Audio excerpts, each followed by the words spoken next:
this current government came up in itself in recognizing the role and the importance of the activities of the whistleblower by using the whistleblower policy formulated to assist in the volunteering of information that are connected with not just corruption, but asset recovery.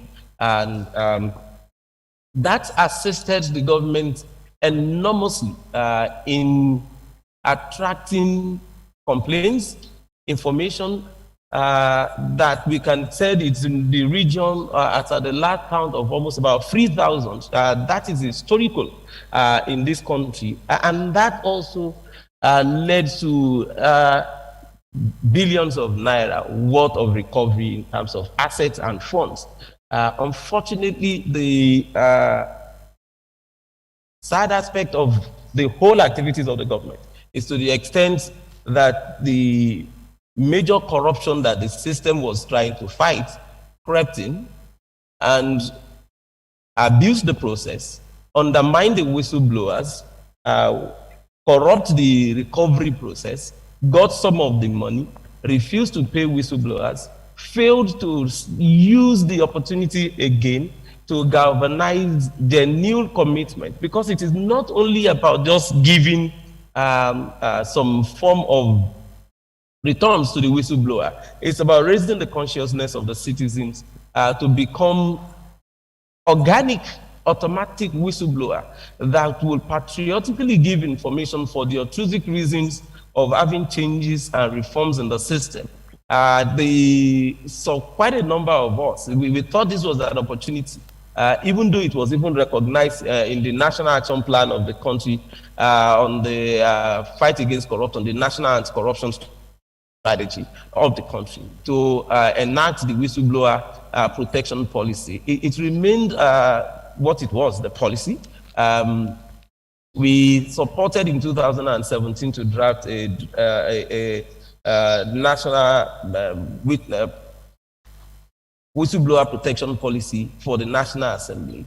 That went on from 2017 to 2019. It was one of the few that was passed but was not signed by the president, and then it went through the new process of rather coming again as a private member bill, which is what would have been that of either the members of any of the members of the National Assembly, but became an executive bill. The executive bill went in to the National Assembly. What we eventually saw that came out early this year is what is called the Witness Protection and Management Bill that was eventually passed by the president. It eventually shows that the system is really not committed to the protection of whistleblowers. The government has not realized, as the Constitution and the FOI Act has done, realize the importance and the need to provide the enabling environment for citizens to become the new automatic whistleblower that are able to volunteer information. And this is why you have the spate of insecurity that is prevalent in the country, because people are not volunteering information, people are not protected.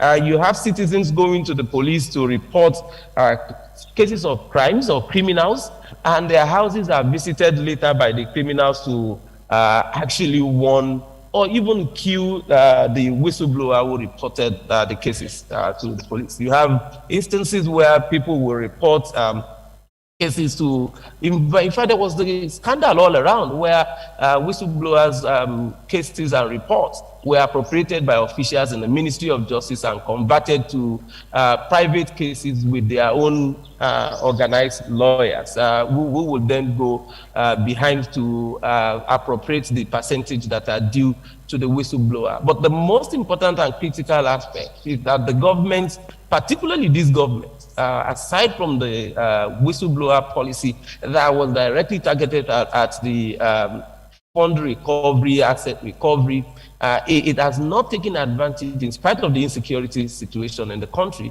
of having people assist the law enforcement agencies, except for the civil society organizations, like the organizers of these events and others, that have made it a point of duty to also realize that we're not doing some of these things for the government, but doing it for the country, and have remained consistent in dealing with volunteering information, assisting agencies and the system, formulating policies, assisting the National Assembly to also conduct some of these public hearings, and also some investigation around the cases of corruption. The government as a body is yet to understand the importance of the role of the whistleblower, and at the same time provide the enabling environment to support the engagements, robust engagements of whistleblowers in his activities in fighting corruption,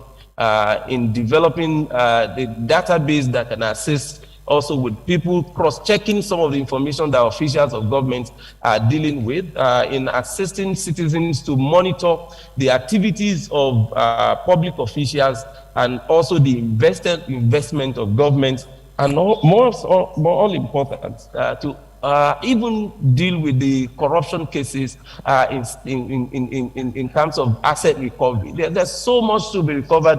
You have so much assets in Abuja that you don't even know the owners.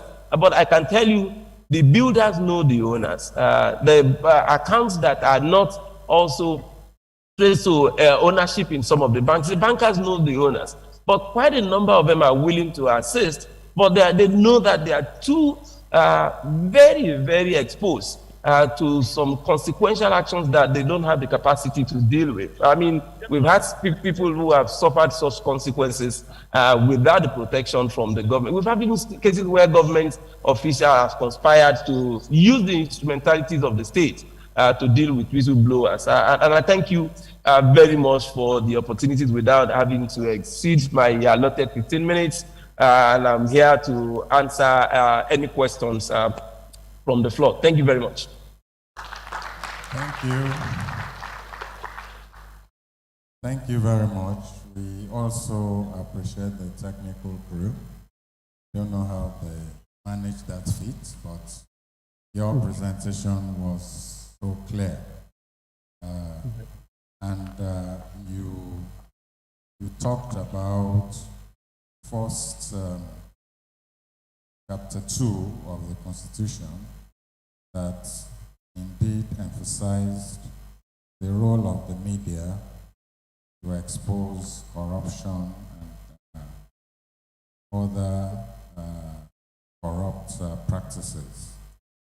And then you talked about the laws that came to give voice to this principle.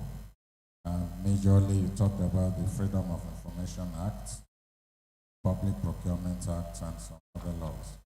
But we are quick to say that enforcement, these provisions, is quite weak. You laid the blame primarily on a weak political will on the part of government. You talked about the policy of reward. Okay, so in these other provisions, there is no reward, there is protection. But the whistleblower policy emphasized reward for whistleblowers. And you talked about the distortions that crept in later with that policy, when rewards probably did not come as promised, as quickly as promised, or maybe the correct percentages were not given. Although you did say that it led to recoveries of vast amounts of money. For you, you think that there is really no political will to protect whistleblowers, that the bill that came out as a witness protection bill indeed did not extend to whistleblowers who, for obvious reasons, don't even want to become witnesses, or just want to give intelligence to investigators. Thank you, Mr. Suraj. Can we appreciate him? Now my pleasure to ask the ICPC chair, represented here by the Director Legal Commission, to talk to us about trial challenges. Trial challenges.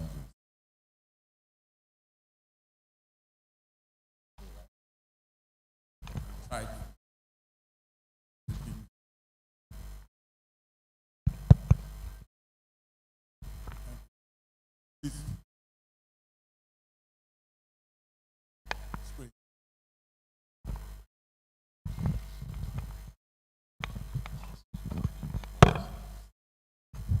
Okay, that's the paper. We're going to talk about Mr. Chairman, sir, Chairman of Session, distinguished ladies and gentlemen, good afternoon. We're going to talk about trial challenges in anti-corruption proceedings in Nigeria. Next slide, please. The focus of our paper is going to be, I remember, I'll look at it from here. Sorry, let me get my glasses.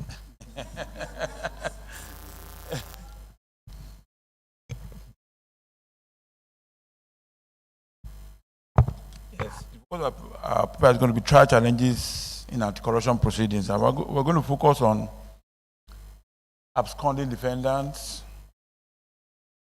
absence of witnesses, a witness protection program, which the former speaker just spoke on, the trial de novo, absence of specialized courts, stroke anti-corruption designated judges, poor case management system, and the effects of these highlighted challenges and the best practices moving forward. Next slide, please.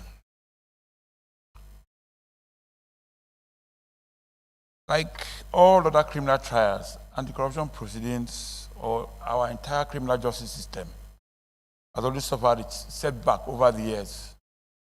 Over the years, we've been trying to reform the criminal justice system. That's why in 2015, the ACJ was passed and the ACJ was passed to take off from these challenges we face. But despite the passage of the ACJA 2015, we still face some of those challenges. Over the years, there have been reforms. Each state, some state, especially Lagos State, they've come up with reforms, and even the judges or the different jurisdictions, they've come up with practice directions to aid the criminal justice system. But despite all this, we still face a myriad of challenges. Like Nuhu Ribadu rightly said, when you fight corruption, corruption fights you back. And these words are very apt. Like, next slide, please. No? Okay, you can see.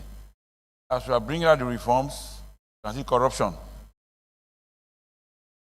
Corruption taking its own part. The more you come with reforms, the more the corrupt find other means of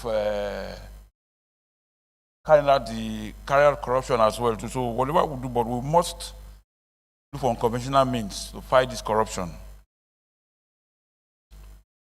Next slide, please. Yes, one of the major challenges we face is the issue of defendants absconding from trial. Defendants absconding from trial, all offenses under most corruption offenses and a lot of offenses under our criminal justice system, unless capital offenses are available. And we find out that most often, when you grant bail to defendants, most often they abscond. And we've not gotten a system where you can track these defendants, though they are put on bail with shorties and the rest of them, but most of the shorties have problems too. Like when people are granted bail in courts, like so until recently, we started insisting, there's something stopping me here. there's what? Yeah, corruption is fighting back, honestly.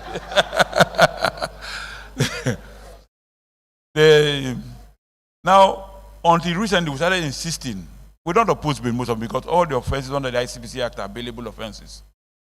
We don't oppose bail, but we always appeal to the judges that even in granting bail, they should allow the ICPC investigators check out the trustees, verify the trustees. Because most of when you leave the verification of the trustees to the court registrars,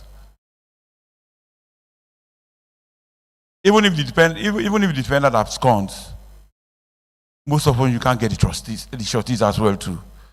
So these days, what we do these days is we urge the court to allow us to verify the trustees. If the person is a public servant, we write to the ministry to confirm if actually that person is a civil servant or a public servant, and how many years that person has left to serve.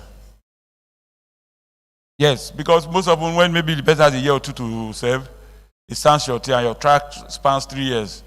If the defendant absconds, you go to the military, they will tell you the man has retired. And you start afresh again. Now, and the only thing you can do now is to put a lien on the person's pension, which is not allowed under the Pensions Act.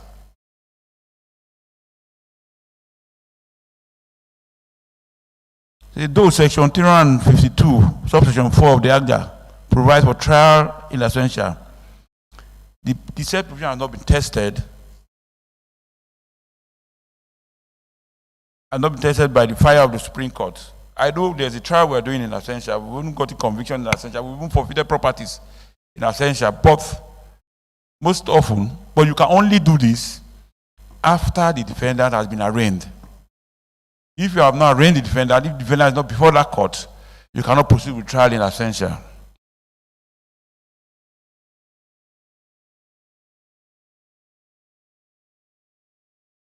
And secondly, under the ACTA, I think section 390 says all intercollutory applications, challenge decision or whatever should be taken, and when the court is giving judgment, to be here. But these days the courts don't do that.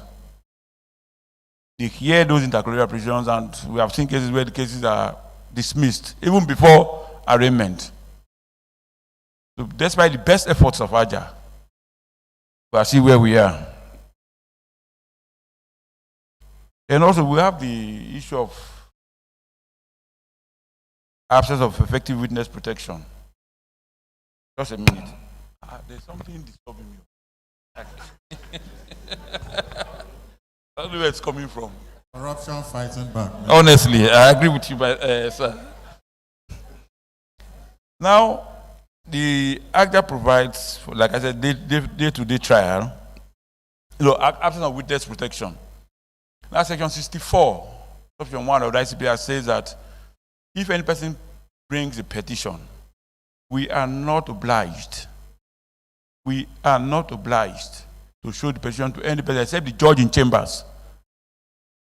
The section says you must protect your information.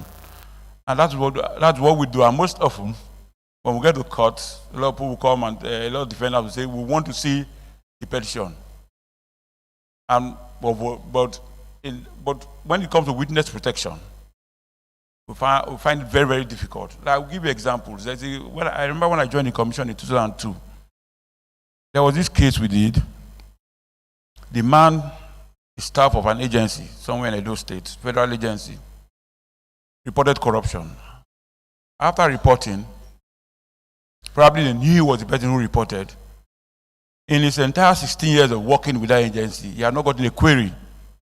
Within the next 3 months, after I reported, he got almost 15 queries and was dismissed from service. But we did our best. We made sure he was reinstated. He was reinstated. But most often, like I'll give you an example where I've appeared before the House Committee on public petitions about 3 times on this case. The man was working in an agency. He wrote a petition to ICPC. Even the defendant was convicted. He appealed to the Court of Appeal. His Supreme Court said, unfortunately, he's late now. But shortly before he came to give evidence in court, the agency did downsizing. And his name was one of the 68 people that was included in that, and he was laid off. So in that kind of situation, how do we protect that kind of witness? The agency came back and said, no, it was downsizing, and the presidency allowed it and gave us permission. What was the criteria used in putting his name? We cannot tell, but they had their own criteria. But even when we appeared before the House Committee on Public Petition, and when the agency came, they said, no, well, we paid him. I've seen the thing disturbing me, it's a fly. The agency came and said, no, those that were downsized, they were paid their pensions and gratuity, and this man was paid as well too, and he has it in it. So why did he come to complain to the National Assembly that he was, there we could not really protect him. Like a member of the House said, no, you have a right. But we said, yeah, we've tried our best. We've asked the agency to reinstate him, but they said, no, it's not the only one that was laid off. 68 other persons, including him, were laid off. And they told me that, no, see, there must be a reason why his name is here, like this is a local parable. They one out flew over the house and somebody died. It must be related. But there was nothing we could do for him. Those are the instances we must find a mechanism on how to protect some of these witnesses. Are you on the next slide now? Yeah, trial de novo. This is one of the major challenges we face. The ACJA came and took care of that if you are elevated, it will come back to conclude some of the cases, but we know what has happened to that section. It was struck down by the Supreme Court in the Uzo case. So now we are back where we were. Recently, some 3 or so judges were elevated from the FCT High Court. Justice Banjoko, Justice Senchi, and Justice Goodluck. And we are starting about 15 cases de novo. Some of those cases, in one of the cases, it was for written addresses. Well, Justice Goodluck was elevated. We are going to start de novo again. Those are the challenges we face, and once some of these cases, when you want to start de novo, where are your witnesses? Gone. I remember there's a case we did. It was a very popular case. It was all over the papers in 2005, over this Wabara case and the Ministry of Education, the rest of them. Then challenged, raised the preliminary objection, and the case went to the Supreme Court. And came back. By the time it came back from the Supreme Court, they now filed a motion to dismiss the case for want of diligent prosecution. Now, we're now looking for witnesses. Where are the witnesses? We will not find the witnesses again. Not locate them. And the case was dismissed. But that was the end of that case. So, this trial de novo, I think we may urge the Supreme Court, or somebody may take a case to the Supreme Court, let them revisit that decision and put up superior arguments to show why we must. Yes, I know, I'm almost through. You have 5 minutes. Yeah, I'm almost through. Then we also have the challenges of specialized courts. Section 63(1) of the ICPC provides that the Chief Judge of the State, or FCT, appoints special judges to hear corruption cases. And while they are hearing these cases, they should not hear any other case for those corruption cases until they are concluded. But that's not the case. Our cases are assigned to different judges. And most of them, when you get to court, or like maybe you get to court, like I was in court, there are 22 cases on the court list, 5 hearings. How many witnesses can you call? And most of it's only in the Federal High Court or some few jurisdictions they have deployed technology to hear when trials are going on. In Nigeria, we've not deployed technology. All our judges take their record proceedings longhand. And when you see trials, maybe in the court list, 5 trials, or 5 trials, 20 cases on the court list, take the motions and you go to trials. Maybe you take one witness, maybe you have 4 witnesses in court, you take one witness. Then for cross-examination, the judge will say, no, let other people have a bite at the cherry. You can come back, you can bring your witness back for cross-examination. Then maybe we're in November now. Maybe your next adjourned day will be February or March. But we have started getting adjournments of February. Then maybe by March next year, when you get on, maybe take one of your witnesses again, the next adjournment is May. No, not May, sir. June. The vacation comes. And maybe in a year, maybe our trials not take about 3 or 4 years, 4 years in court. So we must have specialized courts. Another challenge we face is poor case management system in Nigeria. Like in civil proceedings or where you go by originating summons. Now, we are advocating that, look, once I front load all I want to use, because the law requires that I must front load, then after arraignment, then we do what we call discoveries or whatever. We meet in chambers and we talk about, we analyze documents to be tendered, those you want to object to and those you don't want to object to, and settle everything in chambers before you go to trial. But now, just you want to tender a statement of the defendant that seems confessional. Because you have not settled that before trial, that might take another 1 or 2 years just to get that document in.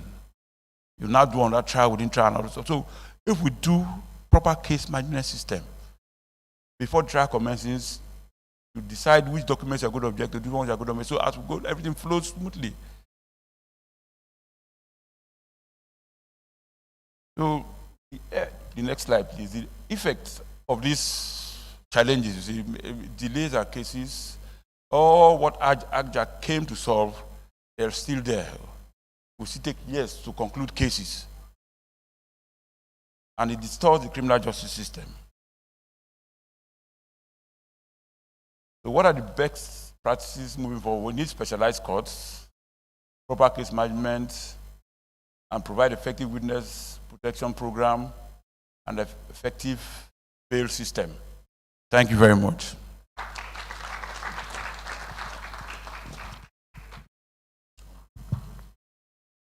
Thank you, Mr. Moran.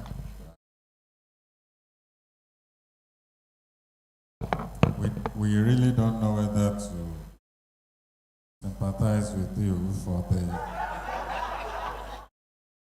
the attack by the insects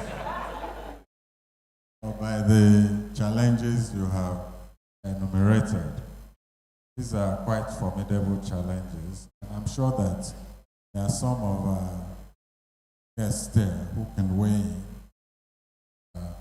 share some of the practices with us in their country. So you talked about bail, the incidence of bail and abscondment, and the fact that you have insisted or you've asked chief judges to allow you to verify sureties.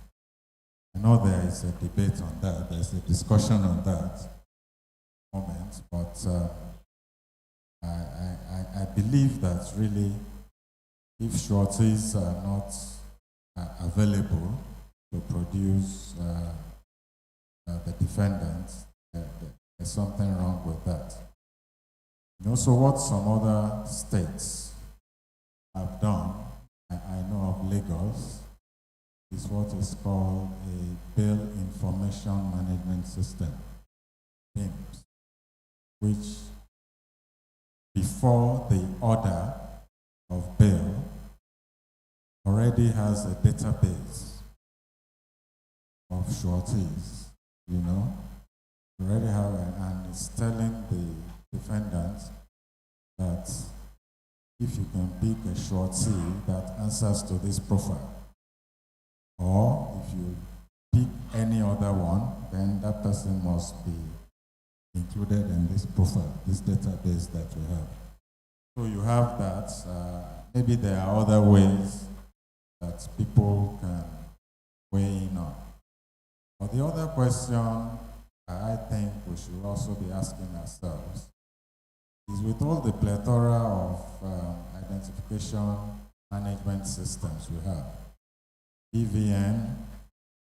BVN for benefit of visitors is a number attached to your bank account. So unless you don't use a bank, anytime you transact, it flashes somewhere. You don't know where. but we have been told it flashes up somewhere. So with BVN, with the National Identity Management Number, with the driver's license, is it still possible for people to disappear into thin air?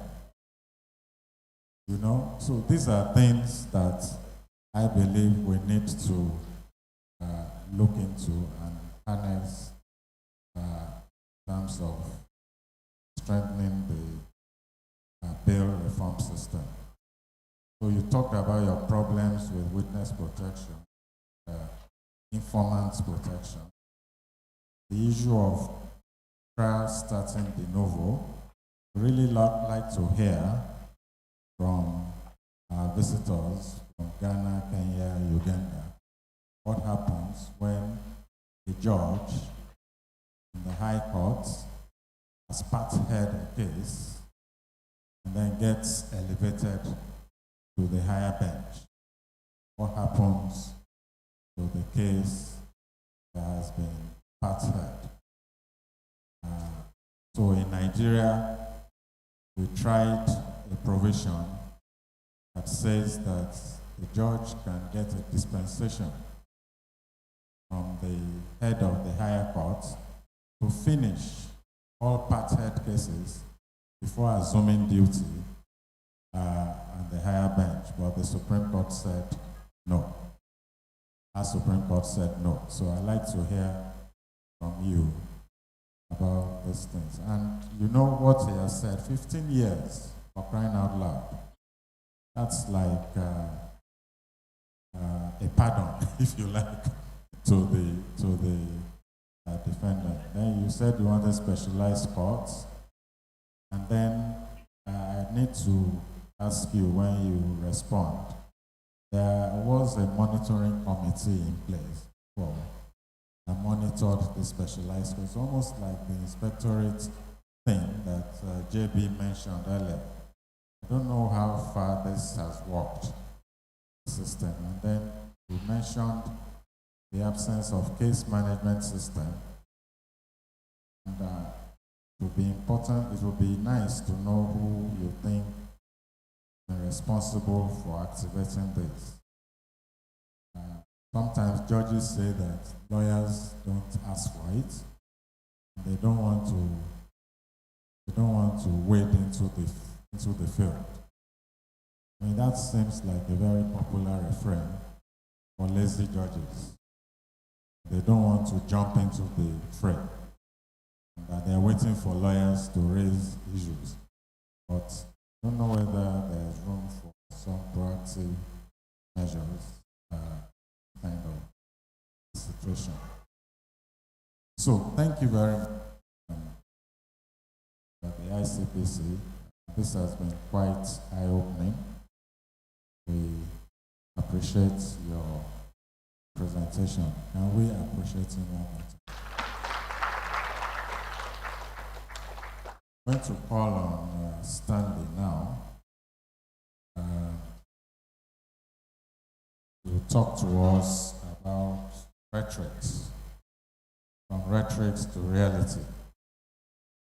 And his approach is to look at petty offenses, how the decriminalization of such offenses can lead into tangible benefits for Africa's poor. Stanley Ibe is from the Open Society Justice Initiative, also a practicing lawyer and very strong advocate for legal reforms, human rights. Stanley Ibe for 15 minutes.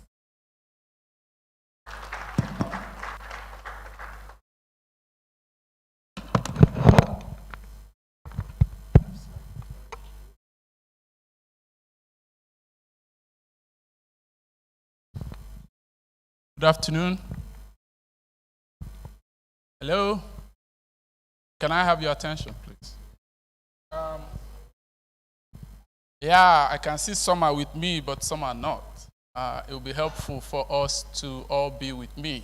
So I'm going to try and go out of Nigeria a bit because I see there are non-Nigerians in the room. And what I want to talk about concerns everybody in this room. So he introduced me as a staff of Open Society Justice Initiative. I'm a proud alumnus of Open Society Foundations. I no longer am on the staff.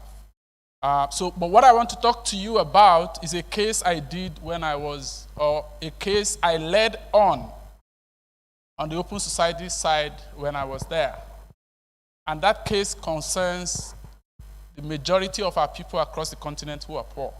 If we can move to the next slide now. So it's a case that was done at the African Court. The African Court on Human and People's Rights is based in Arusha in Tanzania. And that court has got two main jurisdictions. It's got a contentious jurisdiction and it's got an advisory jurisdiction. The contentious jurisdiction means you're actually suing a state. But the advisory jurisdiction means you are not suing a state. But for the advisory jurisdiction, the court makes it a point of duty to reach out to every single one of the 54 states of the AU. So for the contentious, you're dealing with one state. For the advisory, you are not dealing with a particular state. You are dealing with maybe an endemic problem, but the court makes it a point of duty to reach out to all the states to be part of, resolving the issues you brought to the court. So back in 2018, I believe it was in May, Pan-African Lawyers Union, which is the continental body of lawyers on the continent, went to the African court. PALU's secretariat, by the way, is based in Arusha. They went to the African court to challenge the compatibility of what we call petty offenses or vagrancy laws. Essentially, the compatibility of those offenses with specific provisions of the African Charter on Human and People's Rights. Now, petty offenses are about poor people. I think it's important to make that point. And if you look at that slide, the slide before that, the next slide. Before COVID, 445 million people in Africa were poor by the UN definition, living on $1.90 or less, 445 million. That's 34% of the continent's entire population. 1 in 3 Africans before COVID. By the first year of COVID, 30 million more joined. If you look at the Africa Economic Outlook for 2021, you will see the numbers there. 30 million people joined. Now, to give you a sense, Nigeria has got, according to the UNFPA, 201 million people, so twice the population of Nigeria. Poor. Everywhere you turn, you see poor people. What does that mean? What has that got to do with what we are discussing? Poor people have conflict with the law. Unlike many of us in this room who can afford the services of a lawyer, they can't. Right? Now, in many of our countries, we've got legal aid boards or legal aid councils or whatever they are called. The challenge, as you know, is that many of those boards and councils are poorly funded. They are ill-equipped. Very few lawyers want to work there. Right? In Nigeria, I believe they have maybe 100 or something odd lawyers in legal aid council for a population of 200 million. Right? So what that does is the poor person probably doesn't have access to a lawyer. First crisis. And then the poor person doesn't have the benefit of state-provided legal aid. Double jeopardy. So what happens? When you are poor, the tendency that you will be arrested, that you will be tortured, that you'll be in prolonged detention, that you could be disappeared, goes up just by the reason of your poverty. So when I was with Open Society, one of the big statement programs that we helped initiate here is called the Police Duty Solicitor Scheme. And that project, I'm sure Bio touched on it yesterday, trains and deploys lawyers to police stations to provide legal aid and assistance within the first 24 to 48 hours of arrest. Now, the biggest lesson from that program, in my view, is that just having somebody show up in the police station, it doesn't have to be a lawyer. Anybody can make the difference between somebody staying 24 hours and somebody staying in a police station 3 years. Just showing up. Just showing up. Now, what have we done in Africa? Some 38, and you see that in later slides, some 38 of our 54 countries on the continent have inherited colonial laws. So in England, I think it's called the Vagrancy Act of 1824, but it's not just about English-speaking Africa. The French have got their version, the Spanish have got their version. Almost everywhere on the continent, the colonialists had laws that essentially set people apart on the basis of their socio-economic circumstance. So you hear laws like, just think about that, idle and disorderly. Begging. Why do people beg? Why do people beg? I'm not talking about the professional beggars. I'm talking about people who beg because they are indigent, right?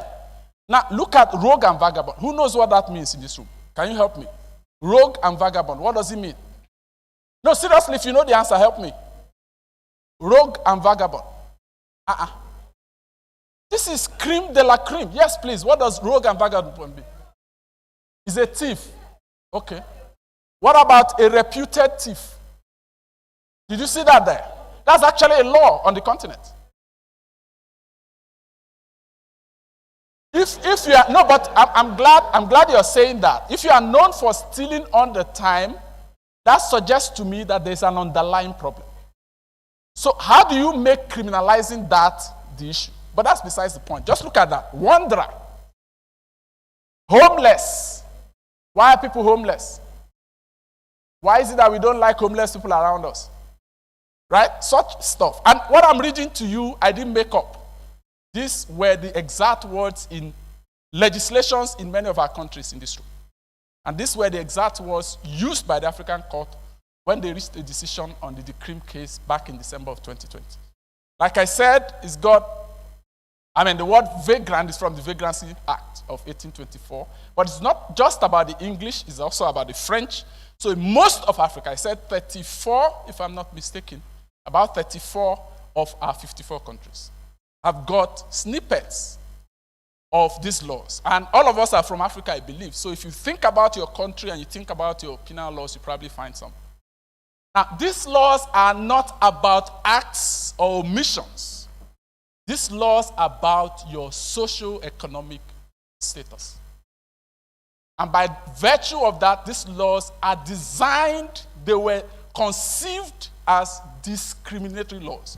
In those days, when the colonialists were here, they had their own areas. When they left, to turn them into GRAs, government-reserved areas. And even in this city, there are places we don't like poor people to be in, right? We want to shoot them away as if they are not human beings. So they were designed to make sure that the black folk don't come close to the white folk. So if you are wandering and you wander into the wrong place, you are locked up. It's a crime. You are wandering, right? You wander into the wrong place, you are locked up, okay? Now, those laws are broad. We read some of them. Reputed thief. And you were trying to explain. Remember, when I asked about rogue and vagabond, people were struggling to raise their hands. But you ask a police officer to enforce rogue and vagabond, it is the description he gives to it that suffices, right? So they are overly broad, and what that essentially means is that you give massive discretion to law enforcement. And you know what happens when you give discretion without control? Lots of people, I describe the criminal justice system like a funnel. You know a funnel? The biggest part of the system is where people get in. The smallest part is how they go out. We focus a lot of attention on the prisons, or whatever you call them, correctional centers or whatever. Now, that's not necessarily a bad thing. The challenge is you are focusing on the wrong end without focusing on the start of the process. So as long as you are not closing in the start of the process, you can take 10,000 or 20,000 in the same day. And I saw this actually in prison in Abuja, where after doing what they call jail delivery, a couple of hours later, more people were coming in. So it didn't make any difference. It made absolutely no difference. And that's why, for instance, in Nigeria, our pre-trial population has hovered over the last 30 years, probably in dollars, trying to reform the system. And I like the slide you used, sir. The thing that, you appear to be rolling out the reforms and reforms appear to be rolling by. And this, I think we can help if we're really interested. Let's go to the next slide. Now, essentially, so you're dealing with discrimination. You're dealing with wide discretion. You are also dealing with clear violations of the African Charter. Now, every single one of these states have ratified the African Charter. And for those who are dualist states like Nigeria, we've gone the extra mile of making the African Charter part of our domestic law. Now, if you are dualist, which means you subscribe to transforming international law into your domestic law, and you don't do that, under international law, that's not an excuse. Let's be very clear. Because when you sign up to agreements, you express an interest in making sure those agreements are complied with. So the fact that you have not done that is not an excuse. But for many of our countries that are dualist, they've gone the extra step of doing that. Now, we all have, in many of our jurisdictions, the presumption of innocence. Across the world, the way we have turned this presumption upside down. It applies in this case. The idea of equality before the law. If somebody walks into this room, there's a likelihood that they look for the person who doesn't look like he belongs and arrest them first. That's what we do with poor people. So that principle doesn't exist. And of course, you know that if you don't have access to a lawyer, more often than not, these rights will not be obeyed. And here we are talking across the continent about congested prisons. Right? How many people in this room have non-congested prisons in their countries? Can I see your hand up? How many? None? In some countries, congestion rate, we did 2 reports, or maybe more than that, a couple of years ago. One of them was on socioeconomic consequences of pretrial detention. And I remember in Malawi, one man was arrested. That man owned the only maize milling machine. 3 minutes. The only maize milling machine in the community. And just by taking him out, this is the map. And the case essentially was to challenge the compatibility of all of the practices I've described with the provisions of the law. The court decided in December of 2020 that they were not compatible and invited states to take steps to revise the laws or to repeal the laws. What has happened since that decision? A couple of things. So Prawa is in the room, and Prawa is part of a global campaign on decriminalization of petty offenses. They've got about 48 members as of today, and they've done quite a bit of public awareness. They've gone litigation. One case by advocate in Sierra Leone is before the ECOWAS court as I speak.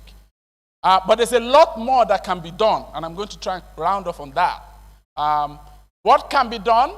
The first thing I think can be done is to try and do a baseline. Now, some countries have made the attempt, but all of the countries on the continent have got to think very carefully about doing a baseline. What's the baseline going to do? The baseline is going to check whether laws, practices, and policies are compatible with that opinion of the African court. So that gives you a point to begin from, so that as you implement, you can be comparing, your movement with your start point. Okay? So that's one thing we can do. The second thing we can do, and I'll just mention in passing because I need to close, is that the African Commission on Human and People's Rights adopted the principles on decriminalization of petty offenses in 2017. And part 6, so I have a 4,000-word paper. I'm sure the organizers will get to you, and you'll see that. Part 6 of those principles essentially invite states to report on how much they are doing to decriminalize petty offenses back to the Commission. So Article 62 of the African Charter requires state parties to report to the Commission once every 2 years on steps they are taking to realize provisions of the Charter. So as part of that reporting mechanism, states, I think, now have to report on how well they are doing with the principles, and in my view, how well they are going with the opinion. So that I don't beat the time, I'm going to stop now, and I'm more than happy to take questions. Thank you. Thank you, Stanley. Into time. No doubt a very thought-provoking presentation. Anyone who has studied the sociology of corruption and the pull and push factors of corruption will know that there is a strong connection between corruption and high poverty levels. One simple example, when you prosecute any politically exposed person for corruption in many countries, including Nigeria, his or her kinfolk who are probably victims of that corruption will band together and say that you are victimizing their community, or that you are victimizing their hero or heroine. And that tells the story of all this, because they look at the law with suspicion. That's the truth. Most poor people look at the lawyers with suspicion. That's why many of you, when we have demonstrations in the street, you prefer to stay glued to NTA at home, not come out, because you might be also mistaken as part of the oppressors. So in your presentation, you gave us statistics, very, very sober statistics about the poverty level, and in fact, the points you made is that post-COVID, that has grown. There has been serious migration from if the mid-income or middle class ever existed, or a lot of people, fortunately, have found themselves dropping several scales down that barometer. You also highlighted that, yes, being poor exposes you more to arbitrary action and excessive police powers, because you are not able to afford a lawyer. Nobody shows up for the poor. You know, a teacher of mine used to say that poverty is an orphan, but success has many family members. You know, so that epitomizes what you have said. Then you now said, as if that was not bad enough, you even had laws and provisions that ensured that many poor people are targeted. Talk about wandering, vagabond laws, and other such laws. Some police arguments will say that these are actually proactive offenses. So, in terms of profiling, they will say, for example, that, well, we don't have to wait until this person commits the offense. If you are wandering aimlessly around, it means that before you know it, you are going to commit an offense. So, but what I think has come on stock, the argument is, so why keep this person in custody for an unduly long time? Bring in him or her for questioning. And if that person can demonstrate that he has a reason for strolling, then you release. But that never happens. So I think that is something that we really need to look at. And you talked about the Constitution and how the way these laws are applied certainly breaches the presumption of innocence, the freedom from discrimination. You talked about the intervention of the African Court, which mandates states to abolish these laws. And you reported that there has been a very low level of compliance. Your recommendation, you're asking for a baseline survey to test compatibility with the African Court. So I hope at the end of all this, we're going to have a very strong communication with many of these political institutions. And indeed, this part of the conference will certainly go beyond the shores of Nigeria. Thank you very much, Mr. Ebek, and we appreciate it. I don't know, I think we're doing well with time, but let me call on Mr. Bemi Ebo, the Jury Trust Faculty, to talk to us in 15 minutes about the Proceeds of Crime Act and the anti-corruption fight. 15 minutes, please. Thank you.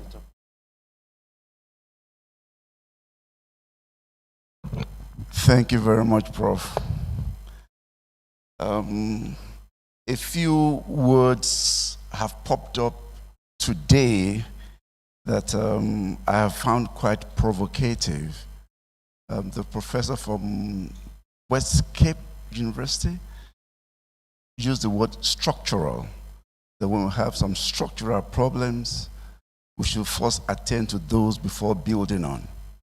I think a lady at the back talked about leadership gap, governance gap, and when I listen to a person like the director of legal from ICPC and hear the struggles and how ACJA, which is meant to enable them and facilitate their work, brings them back to the starting point. It really gives one reason to bother. I will deal with those issues within the context of the Proceeds of Crime Act. It was a piece of legislation passed in May this year, so it's less than 6 months old. But before I go into the act, I just want you to go with me into this. Let's help me define these terms. Is there anybody familiar with the Godfathers? With Goodfellas, Sopranos, Al Capone, Don Corleone, the Untouchables? What comes to your mind? The Mafia? Okay. How about Pablo Escobar? Pardon? Your guy. Okay. So when you talk of tramadol, ecstasy, that brings it to the realm of the drugs. How about 419? For non-Nigerians, for non-Nigerians, 419. Now, kidnapping, AK-47 arms. How about oil bunkering, blood diamonds? For our brothers from Rwanda, Burundi, Colbert, Colton. What do these terms bring to your mind? Any similarity amongst them? Oh, money. Thank you, George. Thank you. Exactly. That's you've gotten. I can go and sit down. It's all about money. Now, when you ask a person who is in one of the 5 families and says, "What work do you do?" Say, "I'm into family business." You know, all the Godfathers have family business. So within that context, what's family business? So when you tell you're an international business, I hope we're all familiar with blood diamonds, Liberia, Sierra Leone, Zimbabwe, Angola. What if you're a government contractor, especially in Nigeria? Now, so there is a thread that goes around all these terms. And all these things bring me to proceeds of crime. Now, when a person is in oil business, do you tend, like Mr. Ibe was saying, if I say, well, I'm an oil magnate, in which you situate, it's about business. And the ultimate of organized crime is profit. It could be drug trafficking, it could be smuggling, it could be whatever is organized crime, it's about money. So when we talk about process of crime, my appeal is for us to take a step back and begin to challenge certain assumptions. The fact that a person is an oil magnate does not, in fact, raises a presumption, not of innocence, but presumption there's a likelihood that your hands may be dipped in blood. When you are a transnational diamond seller, if we go to the source of your business, there's likely to be criminal tainting there. And the UN and very many other organizations have given us statistics about cross-border flow of process of criminal activities, and they're saying 1.6 trillion per year. That the amount of monies that leave Africa is more than the amount of money we receive as official development assistance. So I just asked the question, rather than give us ODA, why don't you just return our funds? Because if the money we are giving, you are stealing out, is more than what you are bringing back, why don't you keep yours and give us ours? But all this, we come back to the context. Now, when things are going out of hand and the Western world is very much impacted, they take quick action. So these are just a few of the responses. There are much more than this. There is the UN Convention on Transnational Organized Crime. Interestingly, it got through in 2003, but it was only 2 years ago that they agreed to have a mechanism that could track and monitor compliance. We have the United Nations Convention Against Corruption, and the truth is that the Process of Crimes Act that we have is an outflow of these international conventions.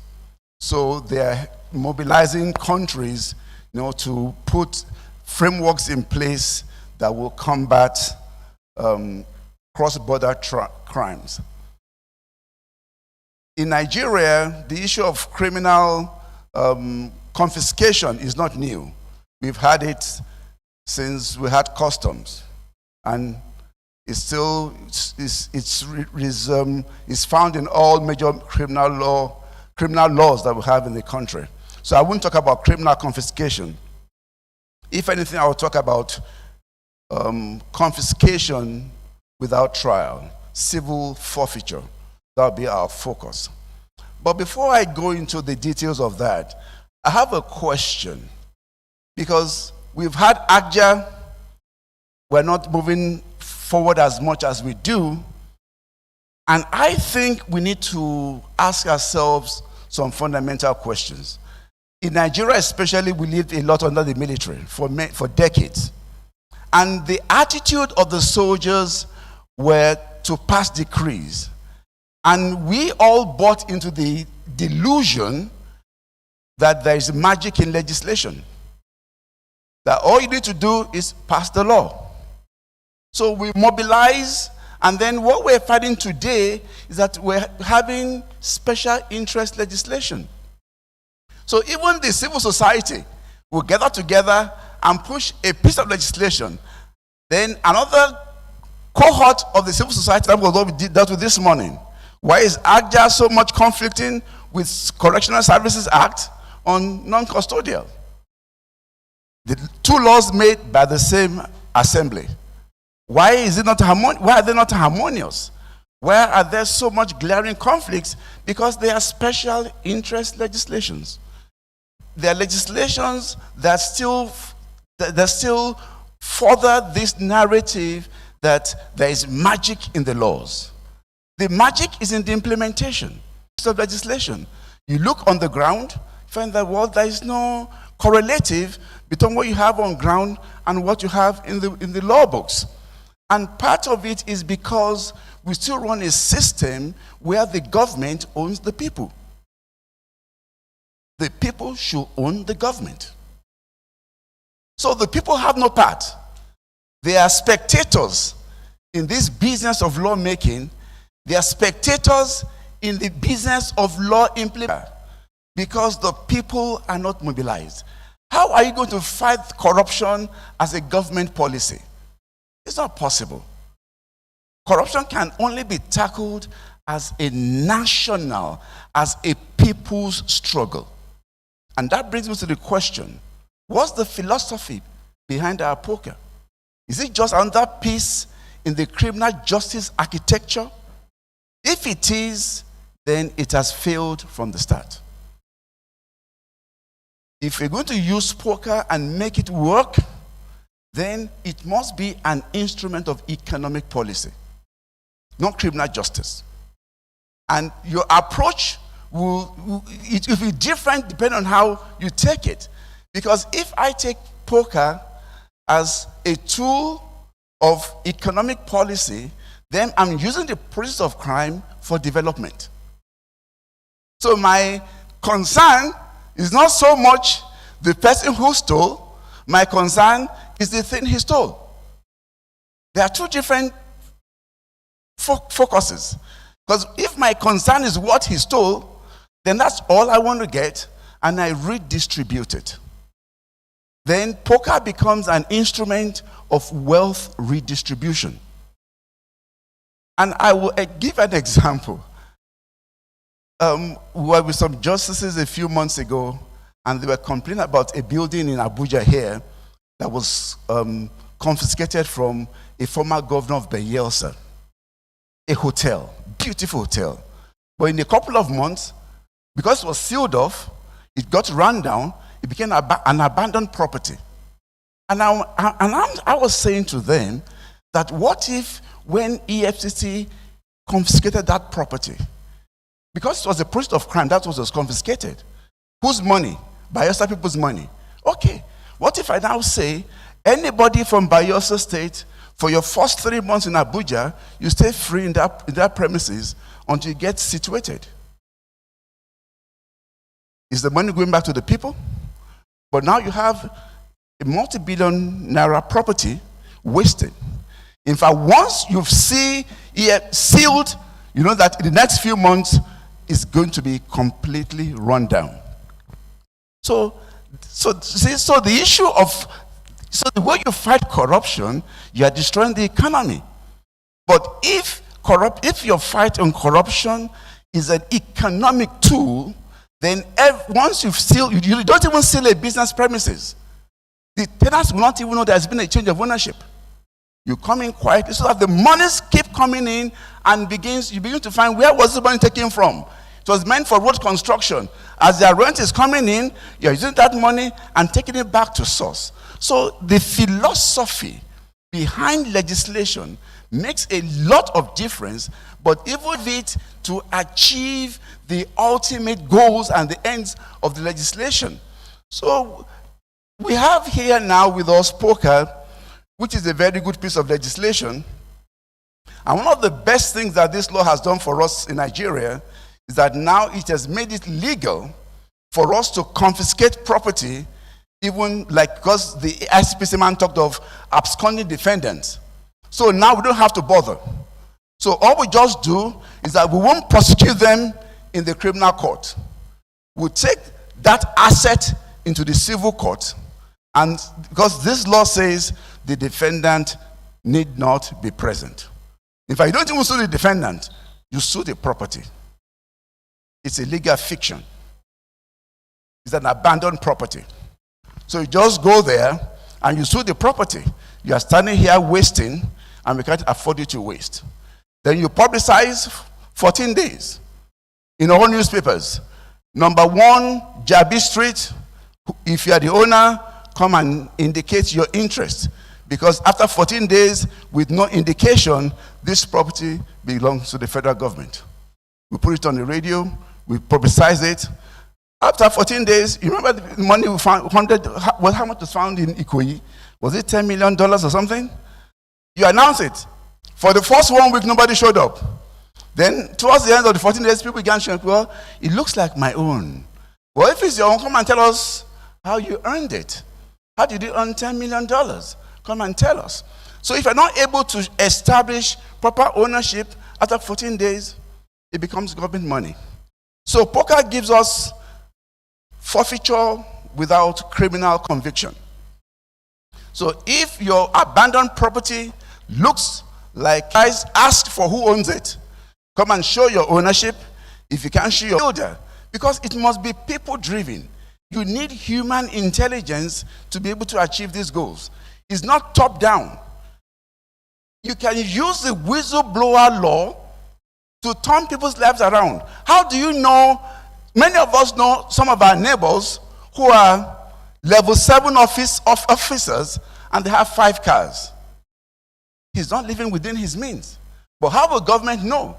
It's you that will pick up the phone and say, hey, come to Jabi Street. Come take a look. We have the best cars in the country here, and this guy is just a clock. Remember that was the time when we had toll gates in Nigeria.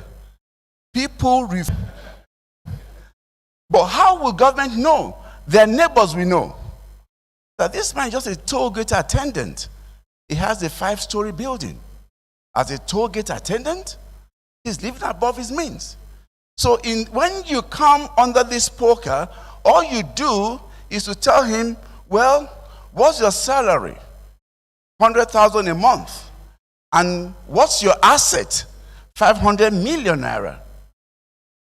So all you need to do, so you see, the burden of, now we are not pursuing you in a criminal court. So I'm going to pursue you in a civil court, and I'm going to use poker. I say, well, his tax clearance, if I didn't even pay tax, that means he had no income. How did he acquire these assets? So the burden of proof has shifted to him. He must now show how he earned those assets legitimately. And once he's not able to show it, that becomes a pursuit of crime. So we can so for the whistleblower thing, all I'll do is I'll tell you, hey, you speak about your neighbor, you get 10%. You do know how many people will get rich in this country? So corruption becomes a lifter of the poor. It's all about whether we have philosophies that drive this piece of legislation and where we have law drivers that can achieve purposes. Now let me run to the conclusion I've been giving. So it gives the act is good, so there's non-conviction based forfeiture. We don't have to convict you. If you died, we'll still take our property. The law says your death does not bring an end to the process. If you are a governor, deputy governor, we can still go after the property. We're not coming after you. We're coming after the property. It's a legal fiction. A company is a legal fiction. The issue of non-conviction based forfeiture is a legal fiction. We sue the property.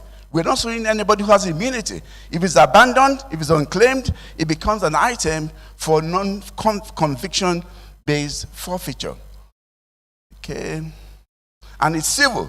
So the issue of the defendant being present is not a requirement. The issue of fear, all the rules of criminal protection don't come in because it's a civil process. Then the act talks about benefit of crime. So once your money gets mingled with other monies, those monies come under examination. It's like marriage. You talk of personal property, you talk of marital property. So that's the concept for process of crime. Once we keep following the money as it navigates into different businesses, into different accounts, and we're able to do a recovery on those on all those monies. Conclusion. I think it's about vision. If you have a vision to make asset recovery an instrument of economic policy and have the courage to make the vehicle for wealth redistribution, then poker possesses tremendous potential. We can use poker as a major disincentive to illegal primitive accumulation and then make it a revolutionary tool for poverty alleviation and for corruption eradication. So I'm saying, let's see poker as a wartime tool. We're in a state of war. So it's not a peacetime legislation. We have to get radical, because through the whistleblowing thing and poker, we can, in a space of 4 years, turn around the fortunes of millions of people and turn around. And see, by the time you catch 5 big fishes, Nigerians are good, very obedient. Once they see there are repercussions for their actions, they come in line. Get to 5 to 10 big fishes, and you find everybody making confession. And we tell them, if you deliver the property before you come after you, we will share. If you wait for us to come after you, you lose everything. You'll be amazed at what it can do, but there must be a driver and there must be a vision. Thank you very much.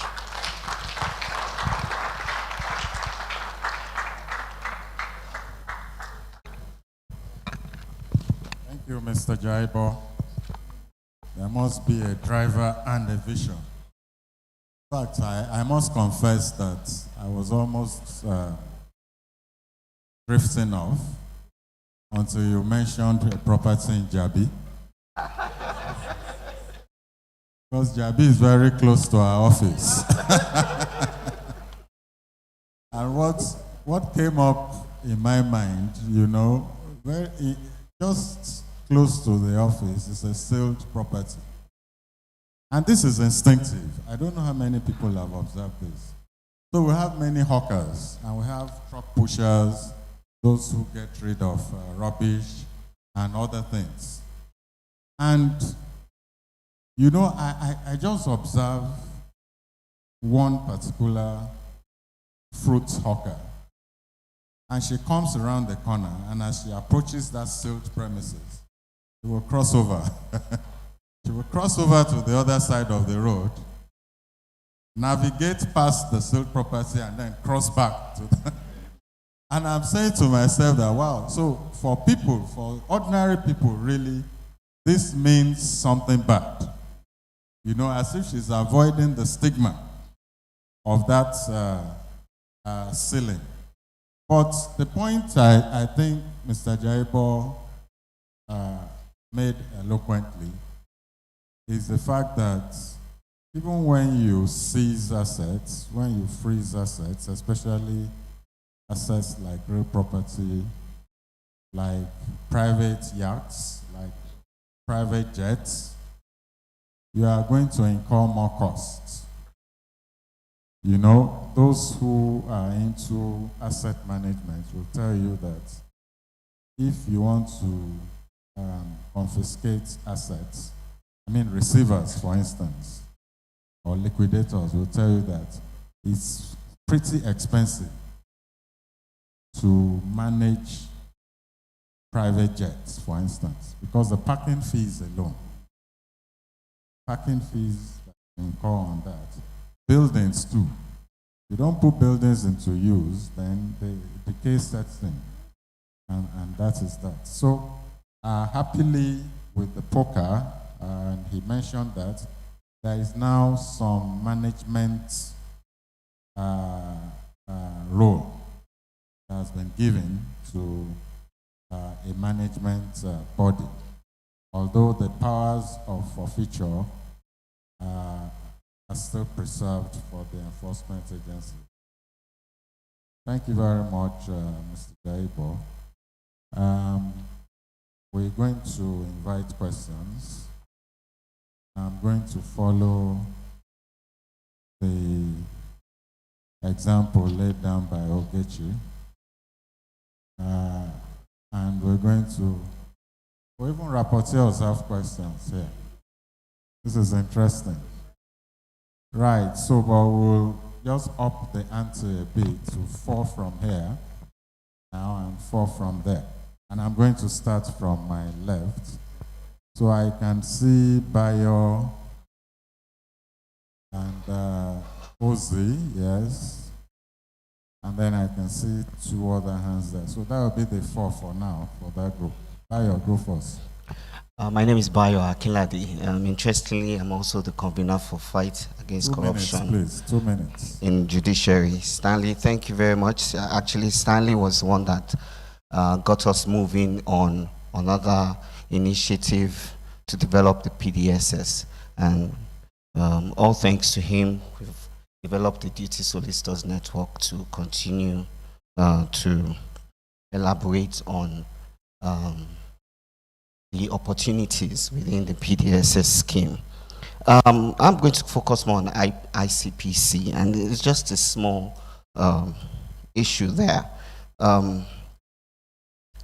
When does a petitioner move from being a petitioner to a witness? Because I noticed that, or let me ask the question, does the EFCC investigate and prosecute like the normal policemen do? Because I would assume that when a petition comes in, the first thing to do is thoroughly investigate the petition before inviting the person named in the petition. Because as a defense attorney, I can tell you, if you call my client based on a petition, you are telling me you will not let me see the petition, then you are just joking. I don't even need the name of the petitioner. But if you call me to answer to a petition, you've already made me a suspect. And if you have not investigated first the petition before inviting my client, then you have just made a mess of the entire procedure. That's from my own perspective, because there is a strike law that a person who has been accused of something must be able to face his accuser. Am I correct? He must be able to know why and who. So I want to ask you a question. Do you investigate like normal police people, or do you actually take your time to investigate the petition before inviting the suspect? Thank you very much. I have the question. All right, Ozioma. I wanted to ask Bayo whether normal police people investigate, whether they investigate petitions at all. He said, do you investigate like normal police? Well, then let me ask, please. Poker, I like the idea of poker. It sounds like a game, yeah? I catch you. you draw the wrong card, I win. But I'm wondering, will it involve the government as well? Because all their butcher loot that's coming in, who's going to catch the loot? And then we will decide not to invite government, and then we will channel it to good courts. Who is going to do the channeling? Hey, I like the idea of making this crime a civil thing. It's process of crime, but it is coming under civil procedure. I don't know, did I ask a question?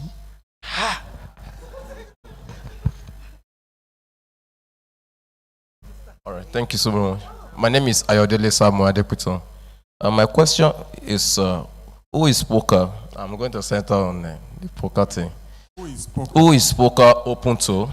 Okay. Who is it open to? Who can institute this proceeding? And what is the working framework of this status? Thank you.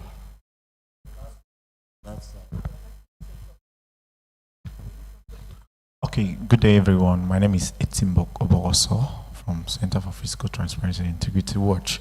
I am not actually going to... Can you say that as if you are not a whistleblower? So, quickly, I'm not actually going to ask much of questions. Sorry, your name again is for the benefit of the rapporteurs. Oh, my name is Etimbok Oboroso from Center for Fiscal Transparency and Integrity Watch. I am actually going to talk about the aspect of correctional services, and every other thing. I am an SDG youth advocate, and of course, I've seen that everything that we are talking about is reactive steps and proceedings as regards the defaulters of the law. I am of the opinion that it's high time the lawyers in Nigeria as a whole should take a proactive steps and of course policies, enact policies that will not just be reactive, but of course institute and of course inculcate those precautionary steps, especially in the life of the young ones. From our family, all this we are suffering, all this we are going to school to study just to see how to make sure that someone doesn't default the law is because from the family something has missed out. We are suffering from moral decadence, and this has to some extent extended to the society. I want to solicit to this house first, there should be some aspect of legal orientations to families. I can remember there used to be parenting education to parents, so we can teach our children on the basic laws.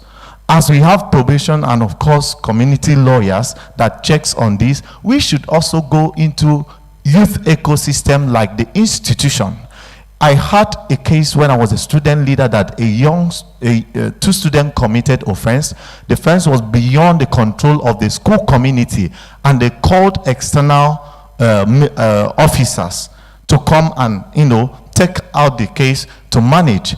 But there was no legal officer in the school that was available to mitigate between the students and of course the military people. So I think there should be legal officers operating in the youth ecosystem like the institution, not just mitigating on behalf of the student, but also letting them know, orienting them, giving them the orientation and of course the awareness on the laws we are doing so that they can take proactive measures, not just reactive that we are doing, because I know the more we are living out of the space of giving them the orientation, the more we will have a lot of people defaulting the law. Most of them, 80%, are ignorant. Thank you very much. You've made your points quite lucidly.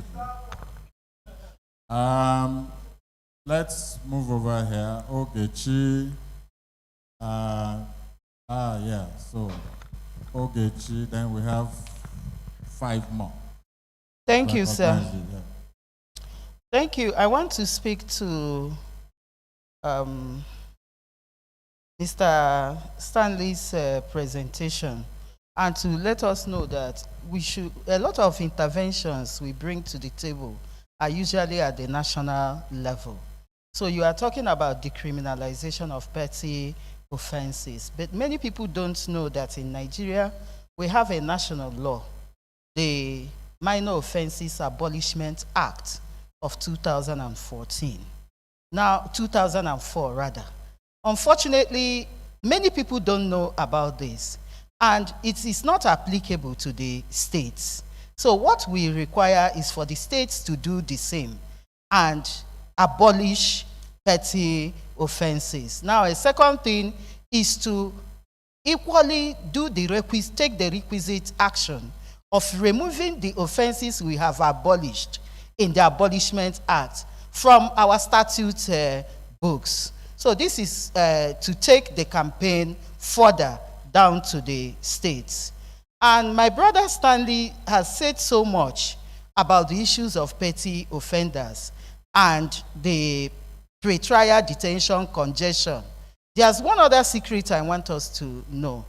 The mass arrest that comes with arresting people you call disorderly, idle, vagabond, vagrants, and the rest of them. They lay foundation for all the stalled cases you have, persons in custody, because what really happens is that there is a kind of graduation of offense.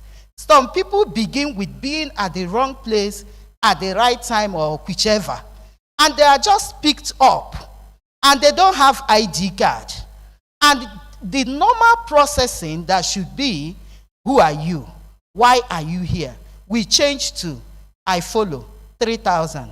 I no follow, 5,000. And anybody that is not able to provide that fund will start off a journey as an idle and disorderly person and graduate into a hardened criminal in custody without evidence. Now, okay, that is still the issue of corruption in the system. I follow, I no follow is being able to pay for bail instantaneously, whether you have done anything or not. Okay, now finally, I want to talk about Nigerians because of poker. God bless you, sir. I have never heard of poker. And I want to connect poker to plea bargain and ICPC. What is my place in plea bargain in the case of all this fraud happening in Nigeria? At what point can I be brought in as a victim? Because I'm already a victim. My children were in the universities that were closed for so many, months. And the roads that are killing people, I use them every day. When will I come and negotiate, please, in this process of plea bargain? And please, can we say every money you have stolen, circulate, use it, but use it in Nigeria, use it in Africa, and I think it will go around all of us. Thank you. Thank you. Good question. Yes, my Lord Abodakwi, yeah?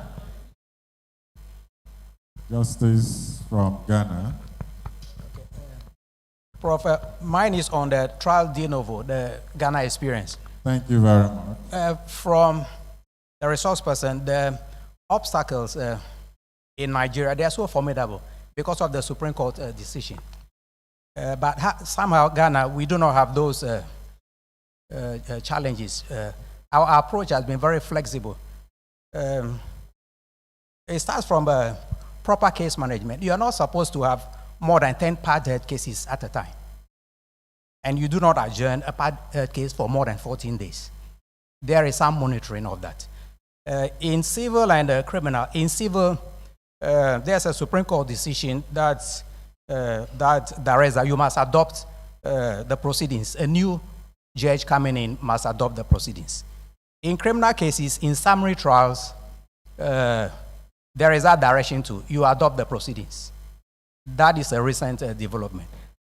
On trials on indictments, that is trials of murder, rape, armed robbery, treason, and all that. Those are trials on indictment with judge and jury. That at the end of the legal year in the past, they have to be, there should be a trial de novo. The witnesses come back again. But now that has also been changed, just by practice direction. The judge doing the assizes, the criminal session, when the legal year ends, you continue with all those part of the cases and finish them. So whether it be by transfer, death, promotion, or elevation, retirement, we do not have those problems now. Just direction from the Chief Justice Office. Okay. My Lord, thank you for that intervention. That qualifies as another paper, and we will want the rapporteurs to please have the full benefit of what you wrote down. So please don't refuse them when they ask for it. My Lord George Luswata. Yes, the experience in Uganda is not very much different from Ghana. It's good practice that a judge should complete their cases before when you're elevated. I was, for example, elevated last year. It's not written anywhere, really, but it's good practice, and you will be given time to complete your judgments. But the practice is that when you are leaving, because you can't really finish because of the backlog, your cases will be taken up by the new judge, for example, who comes and takes on the circuit. But in criminal, yes. For example, if a surety, assessor, if trials are by assessors, which you maybe I had him call them jury, we call them assessors. So if a trial was not completed because the assessors fell on the wayside, then that one has to be had de novo. And the law is that a judge who begins a trial should finish the trial, and it can be actually subject to appeal. But I've seen that in practice, a new judge will come and simply read the record and begin from there. In civil matters, really, you don't have to go de novo. It's a bit different in criminal, but in civil matters, a new judge will simply come and ask for time and read the record. So that is our experience. Now, just a quick question to Professor Bolaji. It's about sureties, and I think it runs across all other criminal trials. How you talked about sureties and always asking the judges to give you reasonable powers over them. And I'm wondering, we are having a big problem with sureties in my country. Yes, we also do have what we call the professional sureties. And however much a court will try, they have a limit on how they will control them. I'm just wondering, how much power do judges or magistrates in this country have over sureties in real practical terms?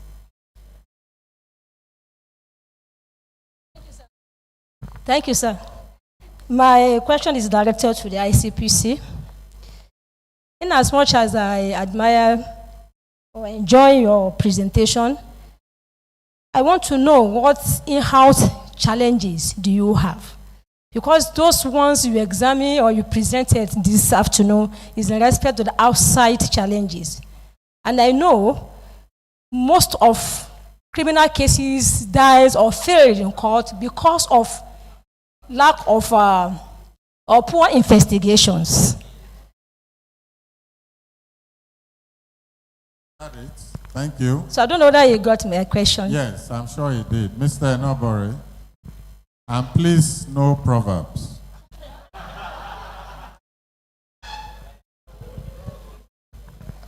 Thank you very much, sir. Mine is not a question, but a reaction to the presentation of the director from ICPC, which, of course, you asked, do I call it a rhetorical question? That is, to know why persons on bail will disappear when literally now almost everybody is a moving computer, wired that you can be tracked anywhere.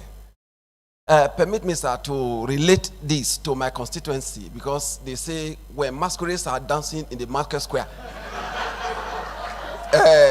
you clap for the one that belongs to you. Yes, in my own constituency, we equally suffer that same fate. Recall that in recent past, where we had massive invasion of our custodial centers that led to the release of hardened criminals that we are still trying to track, we deployed BVN, national identity, what is it called, NIN, all the different platforms to track them, via e-line. But here we are. The recovery is so marginal. We now begin to, they will ask you who directs what. NFIU is there. Who directs the bank to raise a red flag when someone that is being tracked tries to make withdrawal? Who directs the man in the immigration? Because we shared with immigration, we shared with NIN,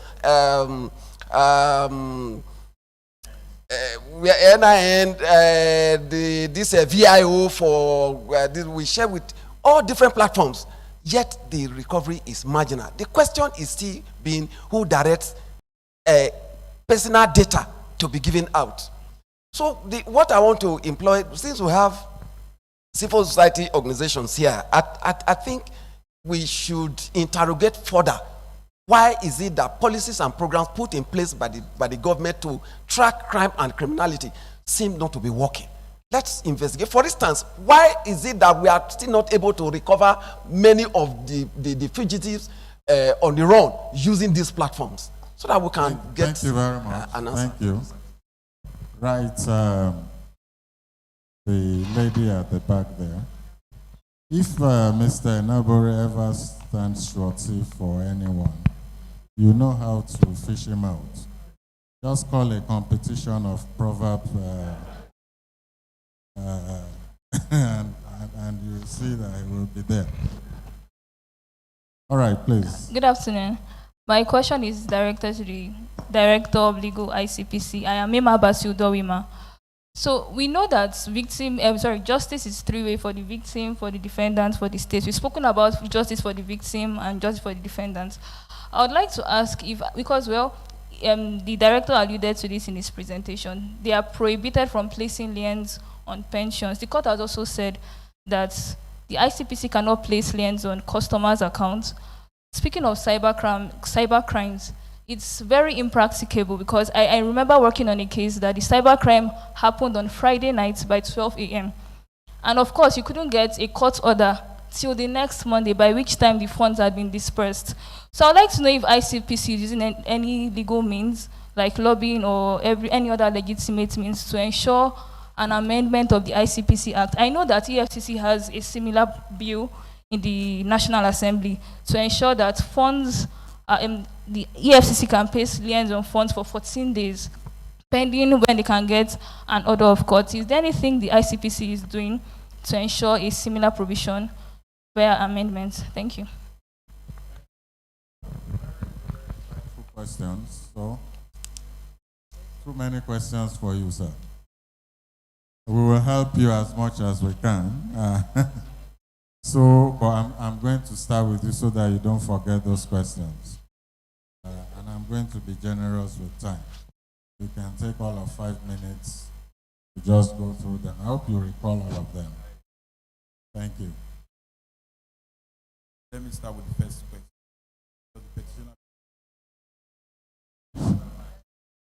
When does the petitioner move from being a petitioner to become a witness? Most of petitioners are not necessarily witnesses.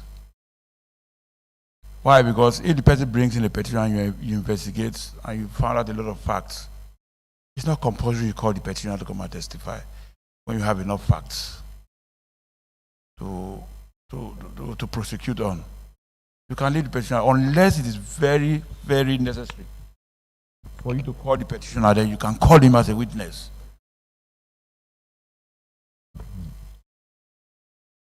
The issue of facing your accuser, when the facts facing you are the allegations against you and the crimes you have committed, then does the EFCC investigate petitions? How do we investigate? Do we investigate like the police? I don't know how the police investigates.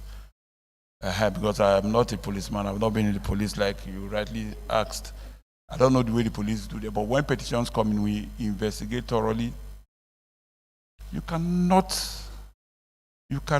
really confront the defendant when you've not got the facts to confront the defendants with. Most often at times, unless it's very necessary, you just arrest the person first. Maybe grant him bail, then later when you find out, you confront him with those facts. But necessarily, I am not obliged to tender the petition unless it's necessary for me to tender the petition. And I'll give you a typical example of a case we did. The allegation was that about 800 million was provided to buy equipment. No equipment was bought. While we were investigating, the equipment were bought, but along the line, we stumbled at about billions were moved from the account, government account. So because that was not part of the petition, we closed our eyes to it? No. The case is in court now. So when you talk about petitions, if we receive information, it will not necessarily petition. We investigate. Like that case now, the actual petition says so-and-so offense was committed. But when we investigated, that offense was not committed, but the cause of investigating, we discovered another offense. And the matter is in court right now.